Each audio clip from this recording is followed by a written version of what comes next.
पहले भाग में आपने देखा कि अब्बास मीरा को बचाने के लिए बाबा की बताई हुई हर बात मानकर डायन के घर में जाता है और वो सब करता है जो बाबा ने उसे करने के लिए बोला था। लेकिन फिर भी अब्बास को मीरा नहीं मिलती। तो फिर मीरा कहाँ गई होगी? चलिए देखते हैं इस भाग में।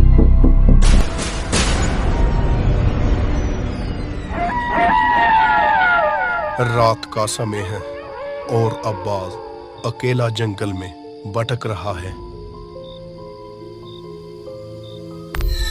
ये सब मेरी ही गलती है। उस आदमी ने मुझे बोला भी था ये रास्ता ठीक नहीं है, लेकिन मैंने ही उसकी बात नहीं मानी। चारों तरफ सन्नाटा छाया हुआ था।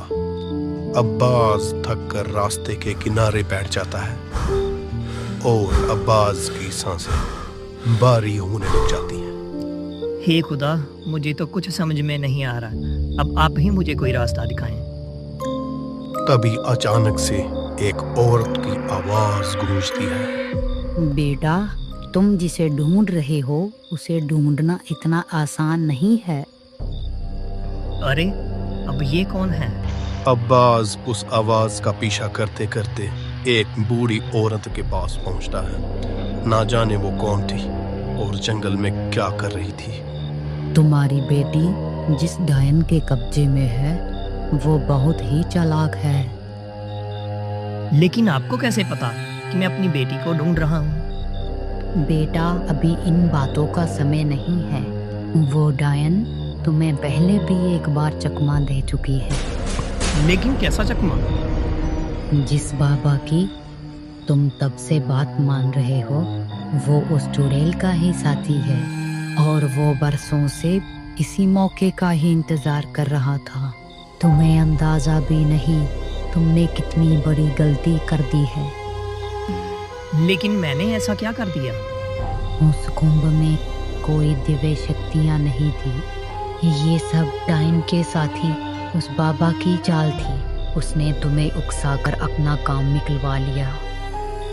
लेकिन मैंने उसका क्या काम कर दिया? मैंने तो जो भी किया अपनी बेटी के लिए किया। वो सब तुम्हारी बच्ची के लिए नहीं, उस डायन के लिए था। क्या? उस डायन के लिए? हाँ, 50 वर्ष पहले की बात है। उस डायन का आतंक पूरे जंगल में छाया हुआ था और उस डायन का बढ़ता हुआ आतंक देखकर एक बहुत ही शक्तिशाली तपस्वी ने उसके शरीर से उसकी आत्मा को निकालकर एक कुंभ में कैद कर लिया था और उस कुंभ को प्राचीन मंदिर में रख दिया गया था। उसके शरीर को आत्मा से अलग कर एक घर में रख दिया गया था ताकि वो किसी को परेशान ना कर सके। और अनजाने में तुमने उस कुंभ को खोलकर चुड़ैल को आजाद करवा दिया। अब्बास ने अनजाने में उस डायन को आजाद करवा दिया। अब अब्बास की मुश्किलें और भी बढ़ चुकी थी। मैंने ये क्या कर दिया? मैंने तो खुद ही अपनी बच्ची को अपने से दूर कर लिया। नहीं बेटा, अभी भी तुम्हारे पास समय है। तुम अपनी बच्ची को बचा सकते हो। मुझे जल्दी बताइए, अब मैं क्या करूं? अभी भी उस चुड़ैल की आत्मा ऐसे ही भटक रही है और उसे अपनी आत्मा को पाने के लिए सूरज निकलने से पहले पहले तुम्हारी बच्ची की बलि देनी होगी। लेकिन अगर सुबह होने तक तुमने किसी तरह उस डायन को रोक लिया, वो डायन पहले की तरह वैसे ही कैद हो जाएगी और तुम्हें तुम्हारी बच्ची भी मिल जाएगी। ठीक है, मैं अपनी बच्ची को बचाने के लिए कुछ भी करूंगा। आप बस मुझे ये बता दीजिए कि वो डायन मुझे अब कहाँ मिलेगी। मेरा एक साथी तुम्हें वहां तक ले जाएगा। और अब्बास डायन को ढूंढने के लिए उस पक्षी के पीछे पीछे चलने लगता है जो उसे रास्ता दिखा रहा था। और फिर अब्बास उस जगह पर पहुंच जाता है जहां पर वो डायन मीरा की बलि देने वाली थी। मैंने सारी व्यवस्था कर दी है, तुम अपना यज्ञ शुरू करो। ठीक है, तुम जाओ, लेकिन ध्यान रहे ये यज्ञ किसी भी हालत में रुकना नहीं चाहिए। और फिर वो शैतान अपने असली रूप में आता है और वहां से चला जाता है। लेकिन फिर भी उस शैतान की नजर उस यज्ञ पर ही रहती है। अब्बास उनकी सारी बातें सुन लेता है और वो मीरा को बचाने का सही तरीका सोचने लगता है। अगर ये डायन इस यज्ञ से उठती है तो इसका यज्ञ भंग हो जाएगा। अगर मैं मीरा को वहां से उठाता भी हूँ तब भी वो डायन वहां से नहीं उठेगी। हाँ, मेरे पास यही सही मौका है मीरा को यहाँ से निकालने का। अब्बास मीरा को वहां से निकाल लेता है और वो डायन यज्ञ की वजह से कुछ नहीं कर पाती। लेकिन ये इतना भी आसान नहीं था। ये बच्ची मुझे दे दे, तुम इसे यहाँ से कभी नहीं ले जा पाओगे। अब तक मेरी सांसें चल रही हैं। मैं तुम्हें अपनी बच्ची को छूने भी नहीं दूंगा।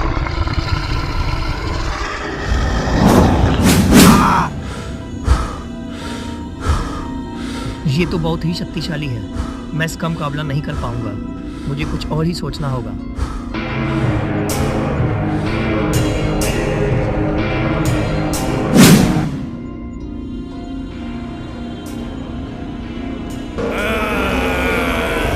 अब्बास उस शैतान की आंखों में धूल झोंककर वहां से निकल जाता है। लेकिन अब्बास को भी पता है कि वो इतनी आसानी से उस शैतान से छुटकारा नहीं पा सकता।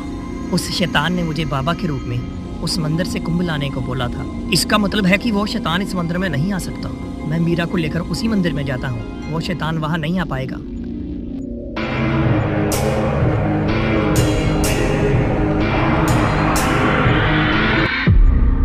अब्बास उस मंदिर के अंदर पहुंच जाता है, लेकिन वो शैतान उस मंदिर की दहलीज पार नहीं कर पाता। इतने में ही सुबह होने लगती है, सूरज निकल आता है और उस डायन का यज्ञ पूरा नहीं हो पाता।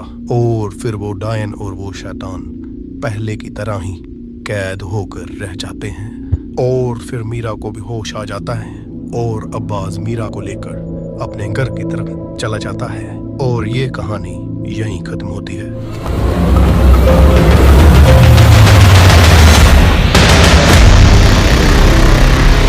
इस कहानी से हमें ये शिक्षा मिलती है कि एक बाप अपने परिवार के लिए कुछ भी कर सकता है। जैसे कि आपने इस कहानी में देखा कि अब्बास अपनी बच्ची को बचाने के लिए उस मंदिर में जाता है। उसने एक बार नहीं सोचा कि वो एक मुस्लिम है और वो उस मंदिर में क्यों जाएगा।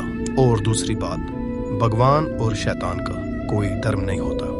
ये सब इंसान की बनाई हुई चीजें हैं।